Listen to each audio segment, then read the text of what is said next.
खास करून केंद्र सरकारच्या माध्यमातून शेतकऱ्यांना विविध योजनांची माहिती आणि मार्गदर्शन करण्यासाठी संपूर्ण भारत देशामध्ये आपल्या महाराष्ट्रामध्ये आणि आपल्या बुलढाणा जिल्ह्यामध्ये सुद्धा विकसित कृषि संकल्प अभियान जगहों की कमी होगी।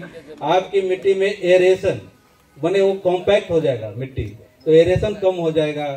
फिर आपका जड़ को फैलने में दिक्कत होता है। पानी जो आता है तो तेजी से पानी पत्रिकेच्या बाबतीत जे आपल्या शास्त्रज्ञांनी सांगितलं की आपल्या पिकासाठी जी काही खतं लागतात आणि जेवढी लागतात तेवढीच आपण खतं जी ती टाकली पाहिजेत। याच्यासाठी आपल्याला जमिनीचे आरोग्य आहे ते आपण तपासतो। आपल्या जमिनीमध्ये किती नायट्रोजन आहे, फॉस्फरस किती आहे, राबून काळ्याला विषमुक्त करावं आणि अल्प खर्चिक शेती करून आपणही कर्जमुक्त व्हावं असा या कृषी सखी मागचा हेतू आहे आणि हा हेतू सर्वांनी साध्य करावा अशी माझी सर्वांना कळकळीची विषय महत्त्वाचा मार्गदर्शन ठरणारा असा हा कार्यक्रम या ठिकाणी आहे।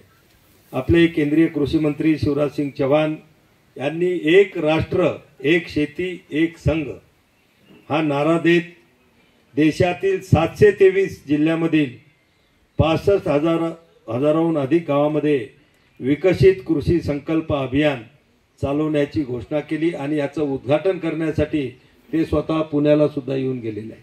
आपण वापरा, शेतीकडे सकारात्मक दृष्टिकोनातून पहा, नवीन नवीन तंत्रज्ञानाचा आपल्या शेतीमध्ये वापर करा, दुसऱ्यालाही वापर करायला प्रवृत्त करा।